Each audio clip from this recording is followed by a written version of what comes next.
Hello friends, આજે હું બનાવું છું મેંદુ વડા. જો તમે અમુક ટિપ્સ અને ટ્રિક્સ સાથે બનાવશો તો ઈનો, બેકિંગ પાવડર કે બેકિંગ સોડાનો ઉપયોગ કર્યા વગર જ બહારથી ક્રિસ્પી અને અંદરથી એકદમ સોફ્ટ અને પોચા બનશે. રેસ્ટોરન્ટ સ્ટાઇલ મેંદુ વડા ઘરે જ બનાવવા માટે મેં અહીં 1 કપ અડદની દાળને સારી રીતે પાણીથી ધોઈને દાળ ડૂબે એટલું પાણી ઉમેરીને દાળને 4 થી 5 કલાક માટે પલાળી લઈશું. અહીં એ વાતનું ધ્યાન રાખવું કે મેંદુ વડા માટે પરફેક્ટ દાળ પલળવી ખૂબ જ જરૂરી છે. હવે તમે જોઈ શકો છો 5 થી 6 કલાક પછી દાળ એકદમ સરસ પલળી ગઈ છે.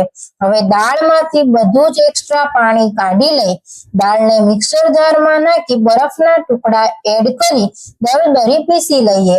અહીં એ વાતનું ધ્યાન રાખવું કે દાળ પીસતી વખતે વધારે પાણી નથી લેવાનું. 2 થી 3 ચમચી જેટલું ઠંડુ પાણી જ લેવું. જો વધારે પાણી ઉમેરી દેશો તો બેટર પતલું થઈ જશે અને મેંદુ વડા સારા નહીં બને. પીસેલી દાળને બાઉલમાં કાઢી લીધી છે. હવે તેને ફ્લફી બનાવવા માટે હાથ કે વિસ્કરની મદદથી એક જ ડાયરેક્શનમાં 8 થી 10 મિનિટ સુધી ફેટી લઈશું.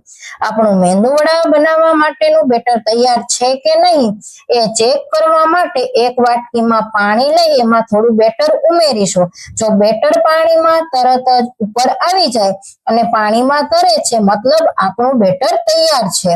હવે આમાં મીઠું, આખું જીરું, લીલા મરચા અને ધાણા ઉમેરી જે ડાયરેક્શનમાં ફેટ્યું હતું એ જ ડાયરેક્શનમાં મિક્સ કરી લઈશું.